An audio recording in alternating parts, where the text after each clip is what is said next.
Hello and welcome to my channel, or welcome back. So, snow decided to fall early, and it was an entire week of being snowed in and just adding to my anxiety and drama right before the convention I'm supposed to table at for the first time ever.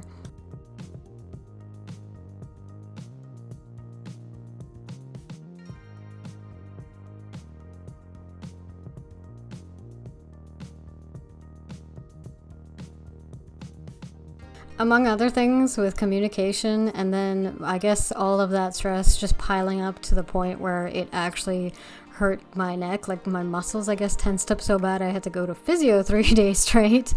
I'm shocked that I even had a video to dump out like literally the day before. For this particular video, it will be a watercolor painting of Flins. I really wanted to paint him with traditional art, and I was very excited to do so after actually getting the character and having way more references and being able to like look at the character as I have him. So this was quite exciting. I'm also selling a 4x6 print of this one at the convention as well. After my very long Raphael digital painting, I wasn't really sure if I was going to be even able to paint anything after that. I wasn't really trying to create more merchandise for the convention actually. This was just mostly just for me I wanted to do, and it turned out nice, so I was like, okay, well, I guess I can make a print of this then after all. And I'm selling even the original itself at the convention too. And this was also right, like, I think the week before my neck also decided to like freak out and hurt so bad, waking up in extreme pain in the middle of the night. That was fantastic. I honestly feel like the major culprit between the stress of doing this for the first time ever and just getting very anxious about it, and the chair that I had bought since February, that's been like kind of a major culprit to my muscle pains and stuff like that, as I'd never had those happen to me, and I'm just like, I'm not like 70 years old that I've never like, you know, worked out a day in my life kind of thing. So it was really like kind of pissing me off that I was in that bad shape. It's a little funny, I had actually done quite a bit of digital finish works and hadn't touched watercolor in a hot minute, so I had just completely decided I was just going to go straight into it, not really even do any previous sketches or planning like I usually do for line art, and just sketch directly on the hot press watercolor paper immediately. I used colored purple lead, so like the erasable kind, and then went over the line art with a Faber-Castell pencil crayon. Actually, the one thing I did have to re-sketch in there was the lantern. I had redrawn it on a separate piece of paper and just then added it in because I wasn't entirely sure if I was just gonna do him 3/4 and none of his arms kind of thing, but I thought Flins is kind of iconic with his lantern. It kind of makes more sense, and it would be kind of cooler with the lighting and everything to it be closer to his face. So I did end up adding that one in. But I don't think I recorded the initial sketch phase just because I wasn't even entirely sure if it was going to work out, to be honest. So my first sketches, in terms of traditional, I never really like fully record the first pen to paper ones, as I'm never entirely sure of like if that's going to stay, or I'm going to erase it entirely 1,000 times, or I'm going to go with a different method entirely. So it's just like too much pressure to record everything. On top of everything, I didn't even realize I was recording this in 4K, so it was taking up a lot of space to begin with without even me realizing that fact. I am painting on the Paul Rumen's hot press watercolor pad.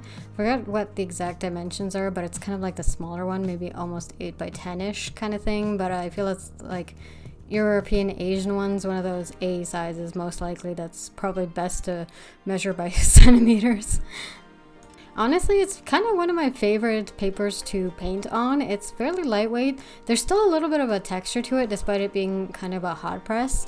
It does feel very vastly different from most hot press cotton papers that I have tried. I have no idea exactly what the paper is made out of, even though it says 100% cotton. To me personally, it's just fine. I really enjoy it for being such a lightweight and really great to work with in general.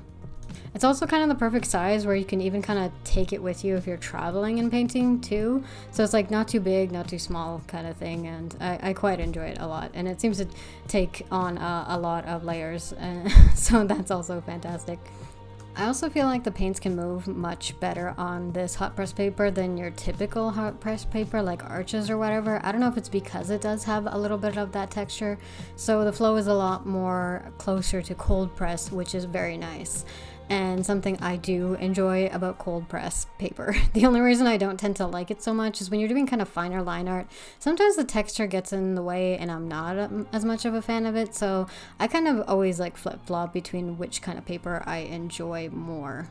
Another fun thing about Flins is because since he is more purple blue themed, you can kind of also keep the color palette quite simple with him, and you kind of have it all set and you don't have to worry as much. So I guess he was like the perfect content to be painting even after a while of not watercolor painting.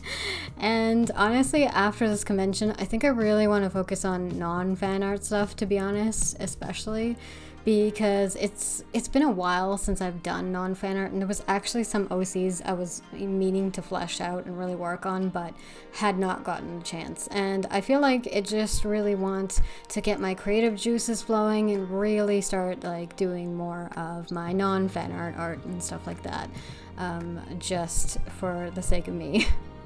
This also sort of was making me think of that so much because I was going through some old artworks and old sketchbooks and I saw a bunch of like images. I was like, oh yeah, I totally forgot about this and totally forgot about that, and kind of just doing my own themes and stuff like that that I really wanted to focus on. I'm not really sure I'd go back to the whole comic idea, as that is a lot of work in and of itself. I know I already did the scripts and have a bunch of thumbnails sketched out and stuff, but I'm not entirely sure. I feel like I want to kind of just flow and have fun and just draw and see maybe touch upon doing like some one-off very short comic thingies just for fun, because those drawing comic panels can be quite fun. So yeah, I will see about that. Let me know in the comments if you have any preference to what you enjoy drawing most. Is fan art the thing that you just love going to, or original art only? And is it only like characters, landscapes, comics, whatever?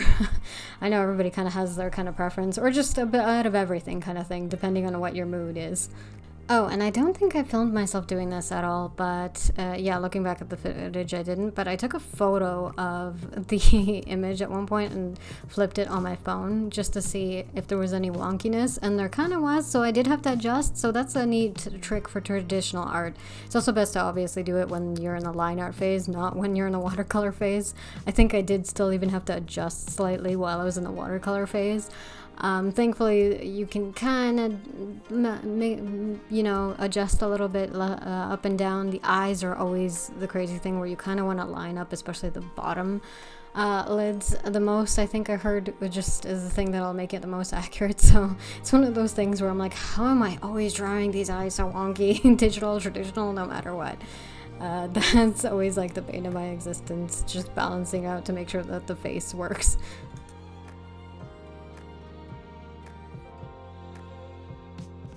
The one thing about watercolors I still find is my issue is I feel like I can never get them dark enough. Like I feel like I keep watering it down, versus when I see other people doing watercolors, even with like cheaper watercolors or something like that, the colors feel way more intense. I find personally that I manage to get that though when I use gouache. Like the colors that I see other people do, and I'm just like, okay, I find gouache really helps. Or doing like mixed media, as kind of why I add pencil crayon line art and stuff like that, is just to help intensify it, because you can get right away all of the pigment. Versus watercolor, I don't know if it's just I automatically just keep watering it down. I suppose there's like a method where people usually will like mix in like the dish or something like that way more, and they keep adding pigments and like do that whole thing in circles. But I find maybe I'm like too quick with it, and then I just expect too much of like watered down layers, and I keep layering a lot. which is always a good thing to just then have cotton paper to avoid that problem, although it is an expensive solution. Yeah, that's like the thing that kind of drives me crazy about myself, where I feel like I need to practice more trying to get those more intense layers by just focusing my water to paint ratio. So I feel like the solution for that would be very simple. Also, another method I have seen people do is like the tile painting, where they're like painting specifically like each section by section, which I'm not entirely a fan of. Like, I've tried doing that a couple of times, but I just don't personally vibe with it when I'm doing that, because I find I get like too focused on one area, and also my contrast I think can go all over the place with it. Like, I think it turned out fine one time when I tried it, but it just I couldn't like envision the entire piece, right?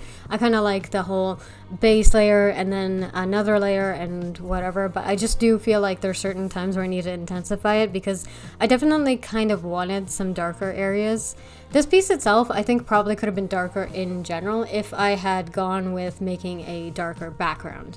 And I probably could have just done that right away by just, you know, using an acrylic marker or something like that. And because then it would have forced the background to be dark immediately. And then once you make one part darker, then you're going to have to readjust everything, which is a good way to force you to readjust. So there's a tip also for anybody else who feels like if any of their watercolors are feeling like too pale or washed out, try that method. I really love working with mixed media kind of thing, because you can just play around with different, all of your art supplies and just include it and fix stuff in any way other than just dedicating it specifically to watercolor or whatever. I do personally love line art and still keeping it in there, so that's also another reason why I just love doing the line art itself. I kind of am teetering of like trying more again like ink stuff, because I do have lots of colored inks, so I feel bad that they're kind of just like sitting there. It's just having to actually manually mix and use dipping pens is the frustration, because acrylic inks you can't pour into fountain pens. That is just not a great idea, but yeah. Hopefully this video hasn't been too chaotic and rambly. I hope you did enjoy if you've gotten this far. Thanks so much for listening, watching. I hope you learned something, enjoyed it. Let me know in the comments what you think. I, for one, really enjoyed still working on this watercolor thing. It was like a nice break from digital. And I'm hoping in the future to do more traditional arts, as I'm kind of like burnt out from digital with all the convention stuff. I mean, for conventions, you don't have to do digital by any means. It was just, for me, the process was a little bit easier, especially if I wanted to make video content out of that. Just hitting the screen record button for OBS was a lot more easier than doing the whole camera setup and blah, blah, blah. Also, it was much warmer months when I started, so iPad outside versus taking out all the stuff. It was really hard. Plus, I haven't never tried recording myself outside, which would be too much of a pain in the ass to try to set that up.